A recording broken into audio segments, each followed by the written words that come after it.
Првата опција која што би сакале да ја предложиме е самостоен национален центар за отпорност на странско мешање и манипулирање со информации. Вториот модел кој што доаѓа во предвид, кој што го даваме како предлог за можен институционален одговор е формирање на координативен механизам при владата. Последниот пристап, односно можност или кој што го предлагаме ние, е веќе постоечкиот, односно Советот за координација на безбедносно-разузнавачката заедница, кој што е веќе предвиден како носител на одговорот за хибридни закани во самата стратегија. Потребно именување на фокални точки, рековме, веќе постојат, меѓутоа да се разгледа тој дел во сите релевантни институции. Воспоставување редовен календар на активности би било од голема корист, затоа што институциите би имале представа и би планирале согласно календарот активностите.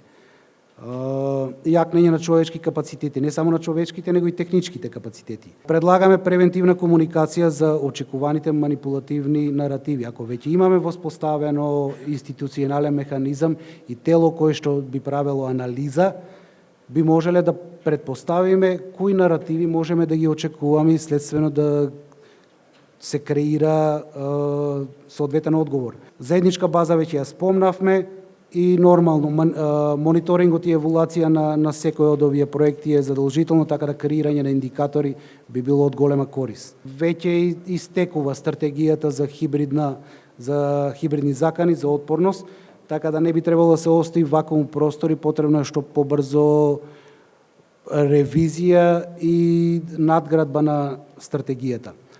Институционалните капацитети, следење и анализа задолжително. Предлагаме воведување на програми, независно кој ќе биде одговорен за тоа, за медиумска и дигитална писменост, првенствено во јавниот сектор, јавната администрација, но не само таму.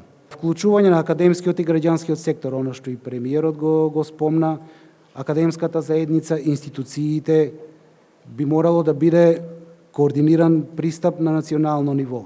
И она што веќе го имаме поголема можност како членка на НАТО и земја аспирант за Европската Унија, да се интегрираме со постоечките механизми кои што ни се на располагање, ЕУ и НАТО.